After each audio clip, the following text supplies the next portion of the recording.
Let's hop into some drama. Nothing like some good old fashioned beef.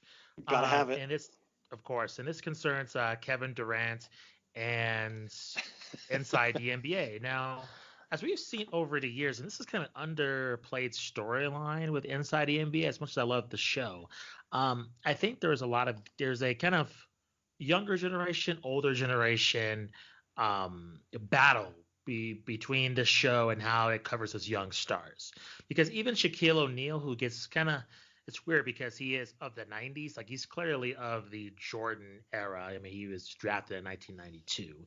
Because of his youthful nature, he kind of gets, I don't know. I think people put him into, he's in touch with kind of the younger players. I think that's the perception you would have. But Shaq's very old school. So that panel overall is old school, along with Kenny and Chuck. And afterwards, the Brooklyn Nets, they defeated the Golden State Warriors. I believe this was the opening night game to the season. Durant had 22 points, and Durant was interviewed after the game. And it's usually, I would say, I don't know, TNT is very selective with their interviews. They don't do a lot of post-game interviews with players. Sometimes they do, sometimes they don't. So getting Kevin Durant, I was surprised to see him, first of all. And I'm sure this has been circulating. I'm sure everybody's seen the clip in terms of Kevin Durant giving a one-word answer to Charles Barkley's question. A pretty pedestrian question. You can see Kevin Durant very just perturbed and does not want to be there at all. Really throughout the entire interview, to be honest. What did you make of this? Are you shocked? I think in terms of like consequences, I don't really see this being anything to take super duper seriously. At the same time, I think there is a disconnect between kind of the younger players and the older players. I mean, we've seen in particularly Shaq and Charles get on multiple players' case. I mean, we can go down the line of, quote unquote beefs they've had. And for a player like Kevin Durant, who's extremely sensitive, I'm not necessarily surprised he had this reaction. Yeah. I think, so many times in the NBA and just in pop culture, a lot of times the stars or the star athletes in this case kind of mirror things that are trends in our generation, which makes sense because we kind of mirror them and they mirror us. They kind of lead pop culture trends, like Hollywood celebrities do, that kind of thing. So I mean, this was a very real, like, okay boomer type of moment, so to speak, with KD just acting, like he didn't really want to be there. He didn't really care, which I think is a shame because in my opinion, I mean, inside the NBA is such, it's one of the top ways that fans engage with the sport and the NBA in general. So for Kevin Durant to just be, kind of passive like this and just really not care about this interaction is disappointing to me as a fan. And I don't care about the Brooklyn Nets. I'm actually looking forward to personally rooting against them this year. But I do think it's an unfortunate missed opportunity to react with the media this way because we lose some of that opportunity to connect with these players, to build a relationship and interest with these players. Now, maybe I'm just being a little overdramatic myself in saying this, but this has been a trend with the Nets since before this season even started, with Kyrie protesting the media, that kind of stuff. And, if you play that out over the course of a season, I mean, is anyone other than, Brooklyn Nets fans who became Brooklyn Nets fans this year, let's be honest, because you probably weren't rooting for them when they were the New Jersey Nets. I mean, is anyone other than them going to really connect or care about this team? I would say probably not. And maybe it can be a good in that they can be sort of a villain to the casual fan. But I don't know. I think it's not great for a team to not draw any interest. And I think it could potentially be bad for the health of the league. Now, again, maybe I'm overblowing that. I will say, in fairness to KD, that was a pretty lame question by Charles Barkley. He really opened up the opportunity for Kevin Durant to answer yes or no. He was basically saying, like, wow, it must feel great to be back here on opening night and have such a great performance. That must have been because of all the training and preparation you did, correct?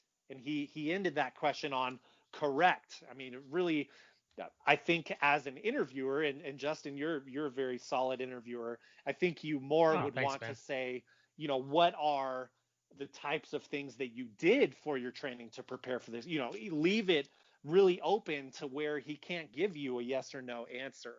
Um, and so, and I'll shut up and I want to get your thoughts on this. But at the end of the day, though, I think this is overall, like, when I put my feelings aside for Kyrie and Kevin Durant, I think this is a fair transaction at the end of the day, because KD kind of, gets to make this point that he doesn't really care for the media, which he feels like is a good thing to do.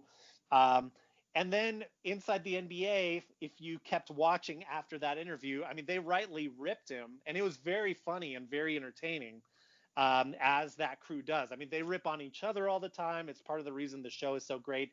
They brought Kevin Durant's one-word answers into their routine there, and made fun of him, rightly so, in my opinion. So at the end of the day, I think it's a fair transaction. I do think that um, I would like to see Kevin Durant be a little bit more open. Of course, there's nothing written that says he has to do that.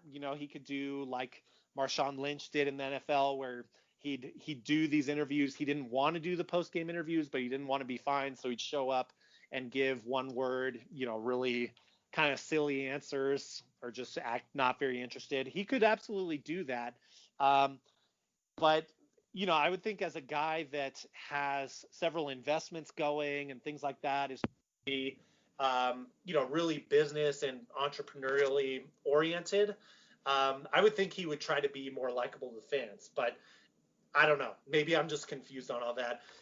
What were your thoughts, immediately following that interview, and kind of like, I don't know, big term as far as KD? Um, to your point about it hurting the league from a public relations standpoint, I disagree with you. Just because my history with covering mixed martial arts, right? And when that sport was growing, every single media appearance was important. So with the NBA, it's already established. So Kevin Durant can act like a belligerent fool, and honestly, it might help the ratings, to be honest, because you're watching to see what antics he's doing. The league is already established, right? So whatever Kevin Durant does, I don't think it's going to reflect badly on the rest of the players, just because the sport's established, right? It usually takes a few players to establish a culture of a negative perception. So look at the NFL back in the 90s, 2000s. You know this, Matt, with the Dallas Cowboys and them, with all the legal trouble they got into, right? With like Leon Lett with the whatever, how much weed did he have in his car? Um, or there's other teams that had plenty of legal problems, and that created this perception of just negative energy around the NFL. I mean, even look at baseball. How many guys were on steroids? They created a perception of guys taking steroids. So here, I don't think so, because of this interview. I don't think it has any consequence in terms of the league. However, I think he's a professional. I think he should act like it. As I've said before, I totally get being sensitive. At the same time, like, these guys, especially Chuck and Shaq, they shoot from the hip, and that's what they're the enduring part of the show is that they don't have quote unquote media speak.